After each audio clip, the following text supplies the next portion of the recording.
కట్టాలని ఈ మందిరానికి అందరూ కూడా రావాలని, ఈ ప్రాంతంలో లేక మీ గ్రామంలో ప్రతి కుటుంబము బాగుండాలని, మీ యొక్క పాడి పంటలు, మీ భూఫలము, గర్భఫలము, పాడి పశువులు, దుక్కుటట్టులు దీవించబడాలని, ఆస్వాదించబడాలని, బాగుండాలని, మీ పిల్లలు బాగుండాలని, తల్లిదండ్రులు బాగుండాలని, భార్యాభర్తలు బాగుండాలని, వృద్ధులు బాగుండాలని ఆ దేవుడు ప్రేమించి మీ యొక్క సేవకుల్ని మీ ప్రాంతానికి, గ్రామానికి నడిపించాడండి.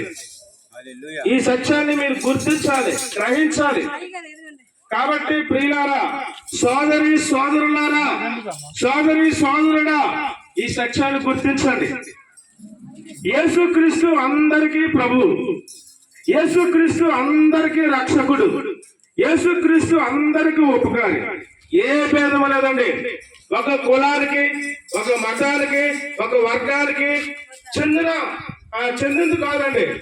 యేసుక్రీస్తు అందరికీ ప్రభు, యేసుక్రీస్తు అందరికీ రక్షకుడు, యేసుక్రీస్తు అందరికీ ఉపకారి. యేసుక్రీస్తులో ఉన్న కొన్ని లక్షణాలు మీ ముందు ఉంచుతాడు. దయచేసి జాగ్రత్తగా ఈ మాటలు వినండి.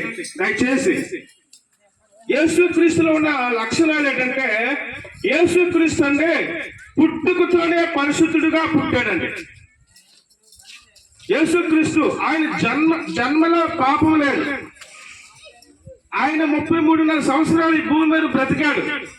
అప్పుడు కూడా ఆయన పాపం లేదండి.